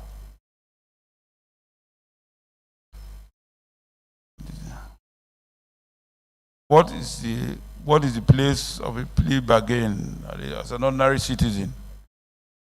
A plea bargain is an instrument for speedy trials, and when you're doing plea bargain, there are 4 people involved: the prosecution, the defendant, the victim, and the society at large.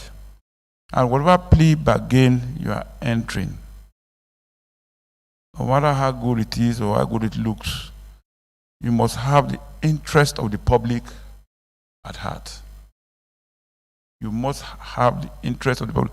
Like while you were giving, you made a reference to some movies, The Godfather, Goodfellas. There's one particular movie I love so much. It's called, I forgot the name again, but it was acted by Gerard Butler. Had to do with plea bargain, a 2009 film or so. That would be like when somebody came into his house and killed his wife and children. And the actual video, there were two of them. The actual person who did the killing. Now that they plea with the DA, that one was given a very light sentence, and that person was sentenced to death or thereabout. And this, the victim here, an ex-black ops, what you call a black ops CIA. What he did, he killed the one they sentenced to death. Even by letter detention, he substituted the letter. That one died very painfully. He killed the policeman. No, he didn't kill he almost killed the DA, but he could, before he killed it, but he went on rampage. So when you're doing plea bargain, your plea bargain must be in the best interest of the public and the victim as well too. You must carry the victim along. Asking, how do you factor that?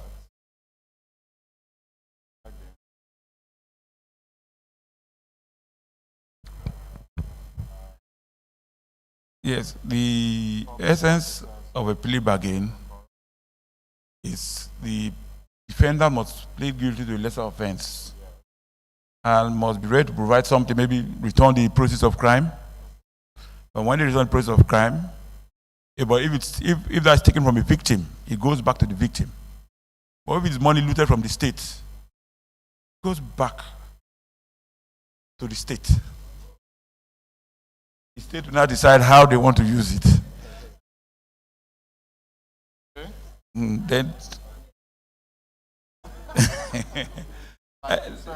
yes, like when there have been a lot of comments when the Abacha loots come back, a lot of people will say it will be relooted.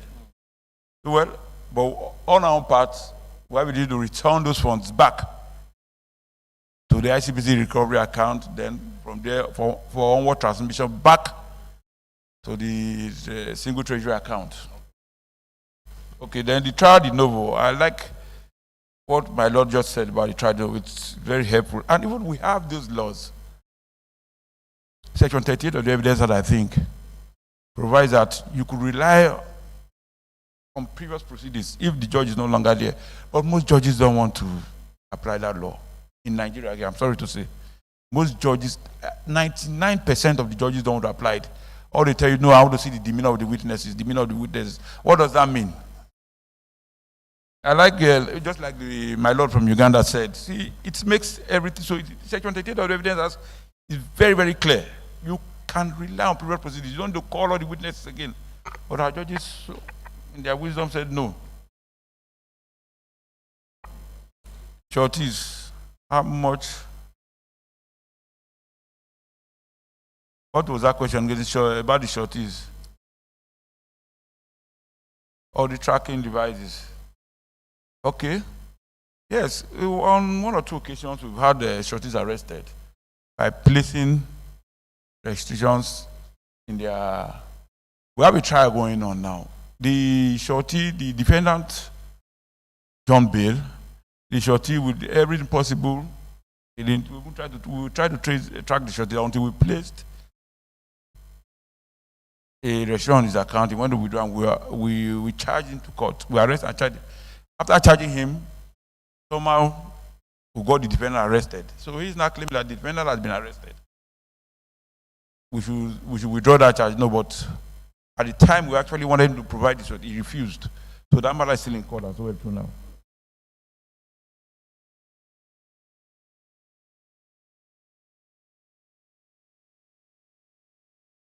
How much power do judges have over shorties? Yes, that's a question like that. You see, the only power I have over shorties was for him to come and forfeit the bond, to show cause why he should not forfeit the bond. After I forfeit the bond, it ends there. Nothing else. Then our in-house challenges, we have a lot of in-house challenges. Like you rightly said, you cannot have a good prosecution without good investigation. But now in-house, what we have done now is for every investigating team, there's a lawyer attached, not as an investigator, but to lead and guide the investigators on what to do. That if they run into problems or show them the legal things or legal documents required and everything. And that's what we have devised in-house, but we still have our small challenges too. Investigators are always investigators.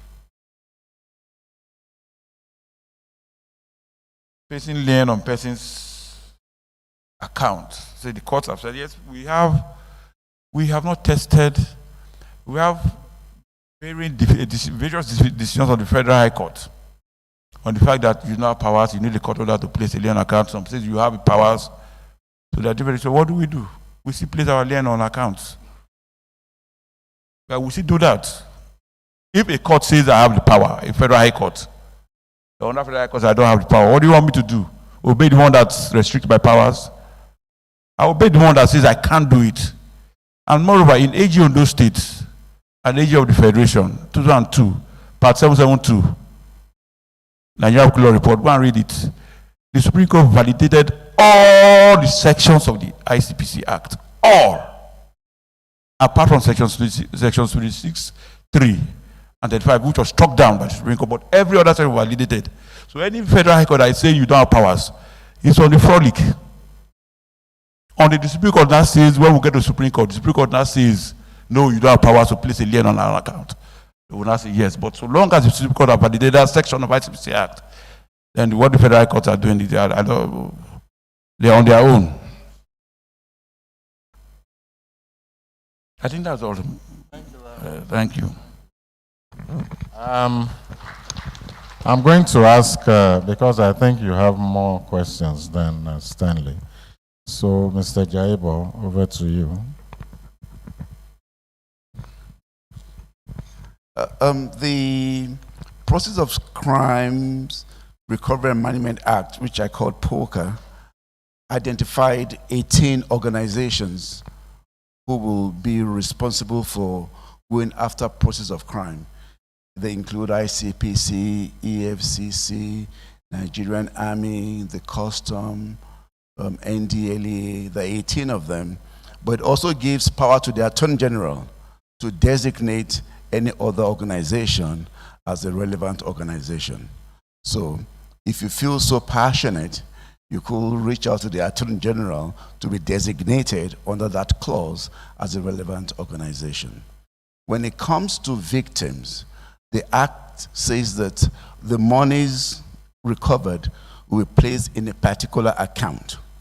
The President has powers to authorize disbursement of those monies for itemized issues. And part of it, victim. So if you have a proactive administration, it can say the peoples of this state are the victims and can deploy the monies for that. The monies can be deployed for infrastructure. They are itemized, there's an itemized list of what they could deploy the money for, but it can be interpreted to include the peoples from whom the monies were stolen from. Okay. I think that's because the first two questions were pretty much similar.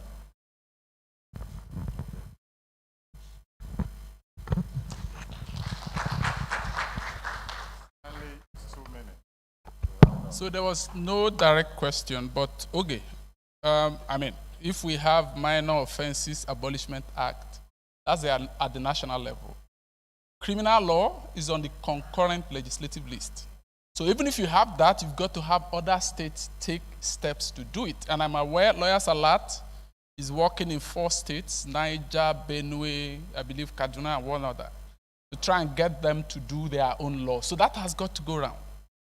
But the one other thing is that one of the recommendations I make is for states to have annual implementation report. So if you have the law, so what? One of the other points I made is don't just change the law, don't just change policy, think about practices. And I say that because of Lagos. I think it's section 10 of the old Lagos criminal law that had loitering in it. And then they changed that. And I remember seeing people who were held under this rogues and vagabonds thing, whatever it was called, in the Badagry prisons in Lagos. So although the law was no longer there, people were still being arrested for things that looked exactly like the amended law. So it's not just changing the law, it is tracking how far people are going with implementation, is also watching law enforcement practice.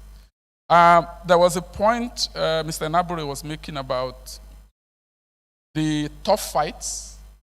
And I remember that I think it's called the Reforming Pretrial Detention Project. You are probably aware of it, that NULA and a co-sort of organizations were involved in. I remember that part of that project was to develop data on the people in the prison.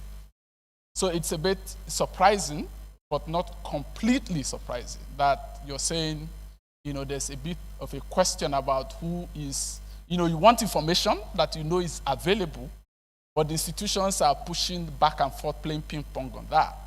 And that reminds me of a meeting, I think it was last week at the National Human Rights Commission, where we're discussing business and human rights. And I remember it was about the regulatory institutions and what they can do to protect individuals from violations of business-related rights. And in that room, we had the Central Bank of Nigeria and a few institutions. And you could see a sample of what you're describing now, people pushing the ball. There's a problem, and there's a way to solve it, but people would rather protect their turf than get involved in. So what then happened in that room is that somebody had a problem. And then she said what the problem was, and in 10 minutes it was resolved. And I said to them, look, this is a practical example of what can happen when people work together. In the final analysis, you lose when you don't work together. My final point will be on anti-corruption. I remember when I did a fellowship with the National Endowment for Democracy, we had a debate with one US judge who was leading a movement for the establishment of an international anti-corruption court. And I remember saying to him, after that meeting, I had to write a piece on the push within Africa to create a criminal jurisdiction for the already existing African court. As a matter of fact, that protocol is still struggling to get the required number of signings to trigger it. So the real question is, I said to the judge, you're American, yes? How much of a support does the US, for instance, give to the ICC? Because that will then determine the approach of the rest of the world. And part of the argument you make this morning, how much of development assistance do you give to the continent versus how much of illicit financial flows that goes out of there? And it's not enough to point fingers, because it's illicit financial flows triggered by Africans in Africa and outside of Africa. So there's a place to say, guys, if your banks make it impossible for people like Abacha, and there are more dangerous Abachas today, by the way, to get their monies in there, right?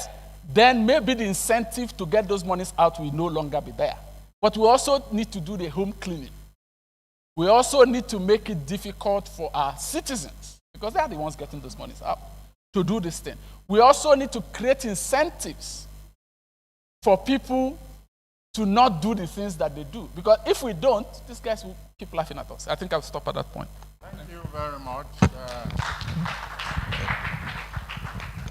Yes, I must say that this has been most insightful, and I've learned quite a lot. I'm grateful to all of you for staying through this session. I think Ozzy's issue was not quite addressed, and it's simple, really, because what has happened with proceeds of crime, and in fact, they don't even use that word proceeds of crime again, but just as Mr. Jaibo said, benefits from crime. So benefits, once they measure benefits, once they measure the quantum of benefits that you derive from corruption, they translate that to your assets.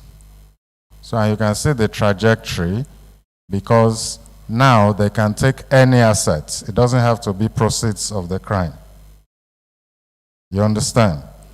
So the proof, the provenance of the assets that they zero in on is, number one, based on the balance of probabilities.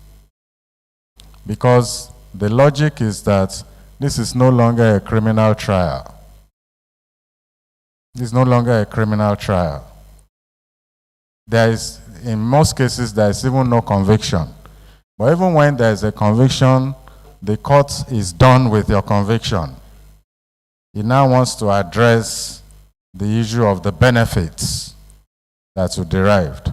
So that is why there is this principle in poker that the standard of proof or the proceedings will be civil. It's what's called in rem proceedings against the property, and it's based on civil procedural standards. Thank you very much. I think we've come to the end of the session. We appreciate everybody.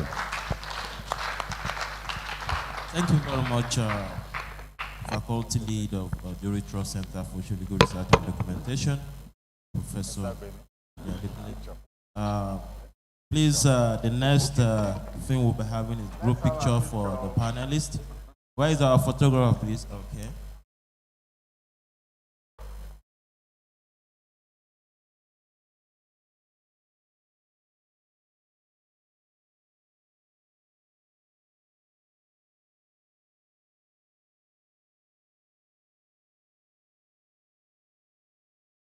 I'm most grateful for that wonderful session. Very insightful, very impacting, and I believe every person here will go home with a new perspective about issues of anti-corruption legal framework in sub-Saharan Africa. Thank you so much for that wonderful session. We are most grateful.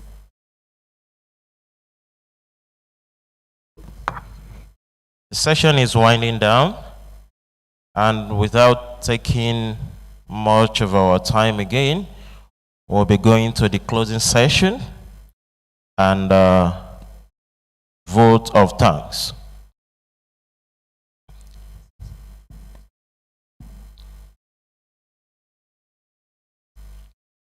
So pardon me, Prof, I will not allow you to sit down before I will call you again.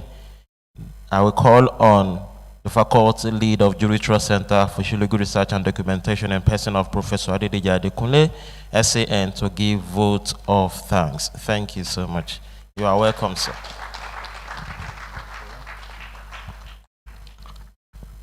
Well, I think before this, we should have one of the rapporteurs, if they can. It won't be quite a communique, but if we can quickly just summarize some of the things that, some of the highlights. I don't know, do you have something like that that you want to reach through quickly in terms of highlights of our proceedings?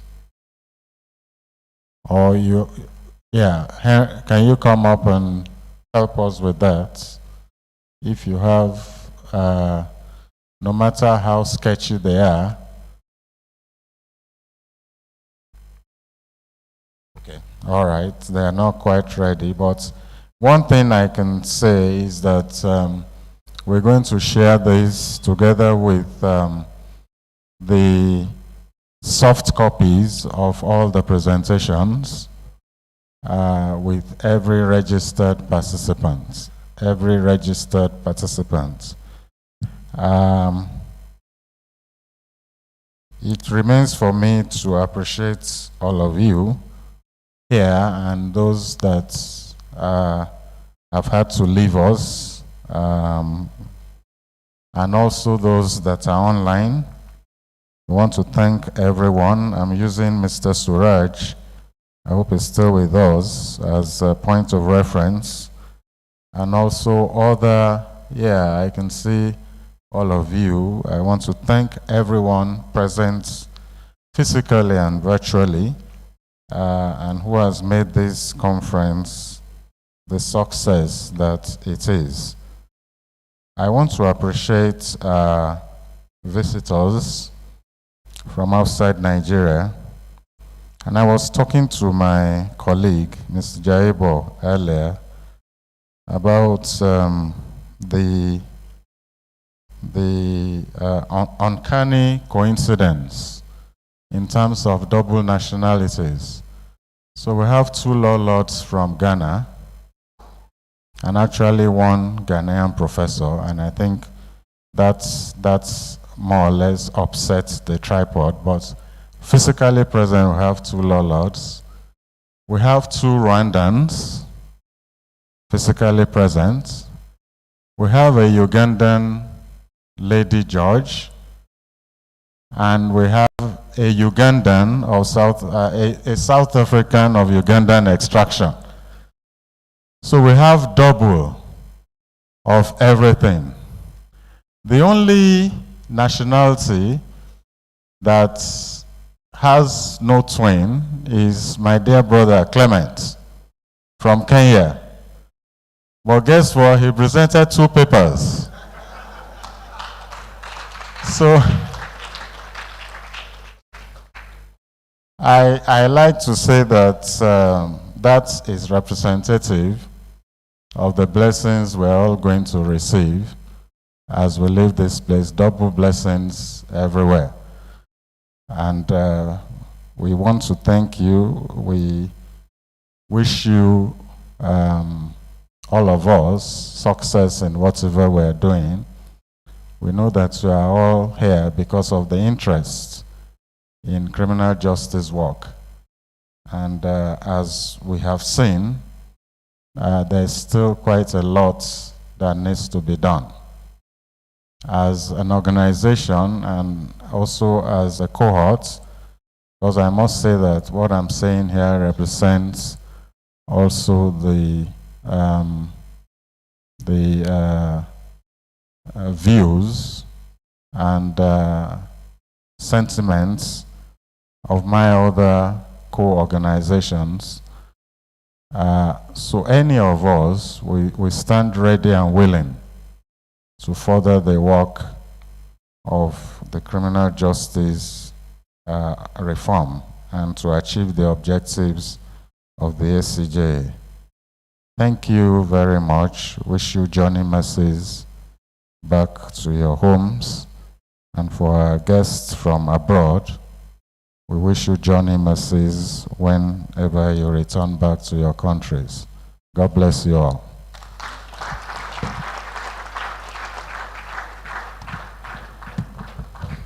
Thank you very much, sir, for that very short vote of thanks. Sincerely appreciate everyone who has participated in this conference from far and near. We have come to the end of the entire inaugural regional conference on criminal justice administration. I believe going forward we will have another opportunity to have this interaction one again to share our ideas and to find a way of improving our criminal justice across the sub-Saharan Africa. Thank you very much. Our lunch is next, and we hope to meet at the lunch platform where we can network and talk once again before the departure. Thank you so much, and do have a wonderful lunch and rest. Safe journey back to your various destinations. Thank you so much. Bye-bye.